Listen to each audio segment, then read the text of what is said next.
Premium Prose India, the greatest Indian stories beautifully retold for today's children, presents Draupadi and the Magic Bowl, Episode 2, a tale from the Mahabharata, read by Sue Flack. In Episode 1, we heard how beautiful Princess Draupadi looked after her 5 Pandava husbands and all their followers. They were living in exile in the dark and dangerous jungle. In order to help Draupadi feed everyone, Surya the Sun God presented Yudhishthira, the eldest of the Pandavas, with a marvellous gift. It was the wondrous bowl of plenty, which provided delicious food for everyone exactly as they liked it. The magic bowl kept providing food all day until Draupadi herself had finished her evening meal and was fully satisfied. Then the bowl would empty and remain so until the next day. Knowing about the magic bowl and its special properties, evil Prince Duryodhana, who hated the Pandavas, sent the holy sage Durvasa and his 1,000 followers to visit the Pandavas in the jungle. He slyly arranged things so that Durvasa and his devotees would arrive after Draupadi had finished her evening meal. The Pandavas would then be unable to feed the holy man and his retinue. Sage Durvasa had a famously short temper. Duryodhana felt sure that Durvasa, hungry and insulted by the lack of hospitality, would deliver a mighty curse against the Pandavas. He was delighted with his own cunning and waited eagerly to hear news of the outcome of his evil plan. And now the story continues. Sage Durvasa and his 1,000 disciples rounded the bend of the jungle path, and there before them lay a collection of simple dwellings. It was the encampment of the Pandavas and their wife Draupadi and all their many followers. Waiting to greet him was Prince Yudhishthira, the eldest of the 5 Pandavas. With him were his noble brothers, looking like handsome gods on earth, and Draupadi, radiant with beauty and intelligence. Durvasa was pleased when they all bowed respectfully. But Yudhishthira was concerned. He knew that they had no food. The magic bowl was empty until tomorrow. Yudhishthira, trusting in the gods to protect his wife and brothers and himself, came up with a plan. "O great sage," he said to Durvasa, "welcome, welcome! You are all indeed welcome to our humble forest dwelling. You honour us with your holy presence." "Thank you, O Prince," replied Durvasa.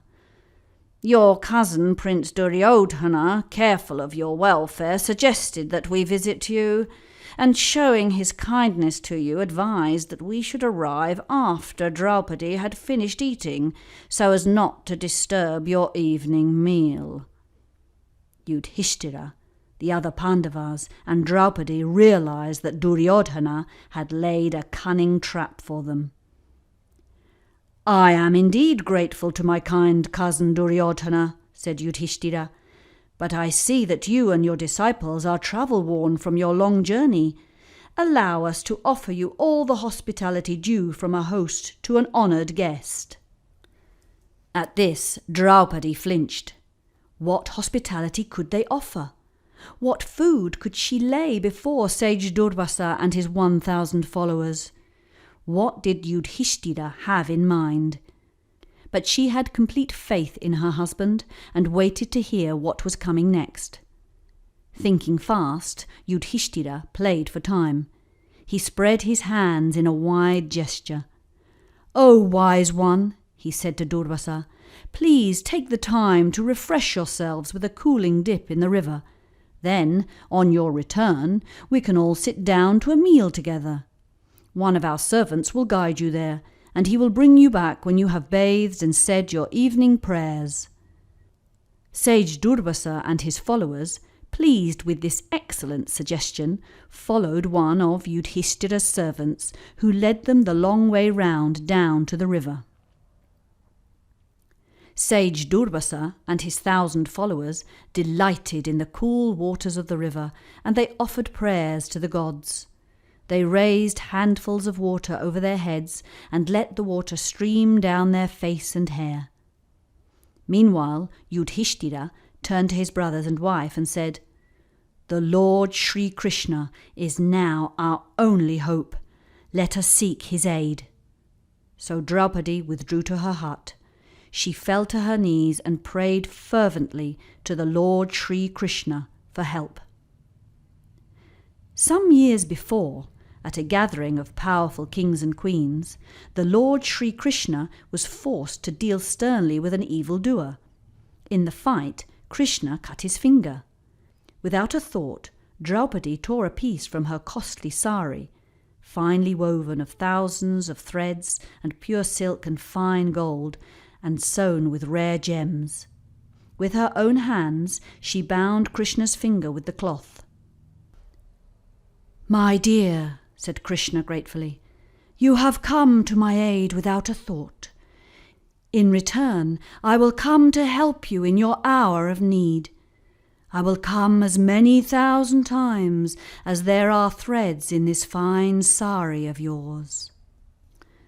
So now Draupadi prayed, "O Lord, you are in truth the ruler of all. You know what people need before they ask. I open my heart to you. My husbands and all our faithful followers and I are in deep trouble. Please come to our aid." The Lord Sri Krishna dwelt in Dvaraka, a kingdom many thousands of miles away.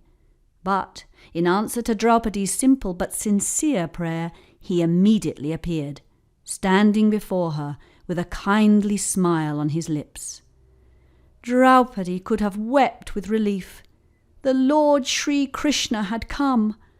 Now everything would be all right. "O Draupadi, arise," said Krishna, reaching out and gently lifting her from her kneeling position. "What can I do to help you?" Eagerly, Draupadi began to explain the trap that had been sprung on them by evil Duryodhana.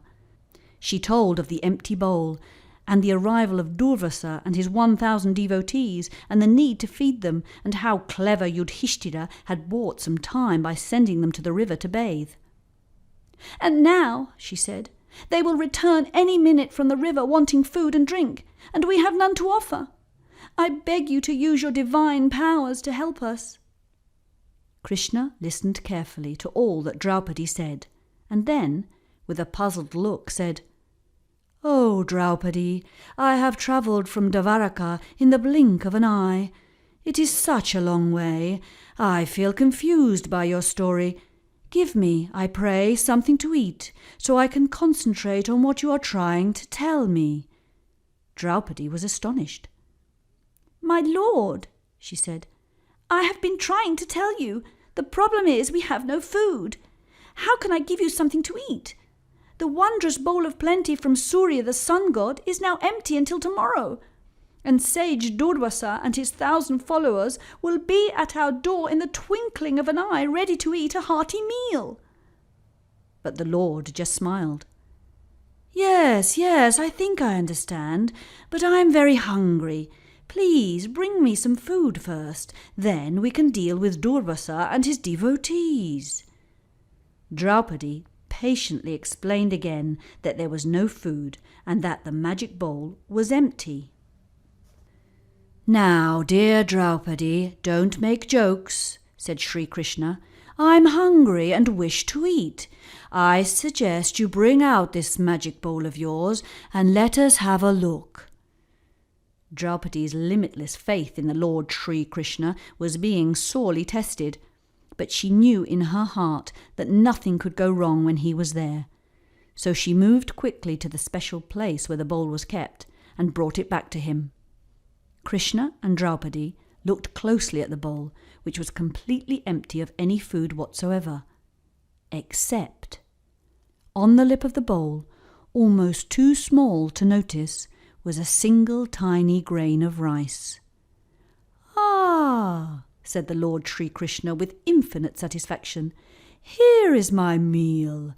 I will eat this as the soul of the universe, and I decree that all those who at this moment are hungry shall be filled, just as I am filled by this grain of rice, offered to me with simple love by this faithful princess. Then the Lord Sri Krishna picked up the tiny grain of rice. He brought it slowly to his mouth. He ate. And he was satisfied. When Krishna's hunger ended, all creatures who at that moment had felt hunger now felt completely satisfied as well. Durvasa with his hungry disciples were down at the river, enjoying their cooling dip and looking forward to a hearty meal. Suddenly, each of them felt himself to be completely full. Not one of them could have swallowed another morsel. Durvasa, unable to eat another thing, was struck with fear. "If we are invited to Yudhishthira's feast and we refuse to eat, he will be insulted," thought Durvasa. He turned to his disciples, who all had equally worried looks on their faces. They waited for sage Durvasa to say something.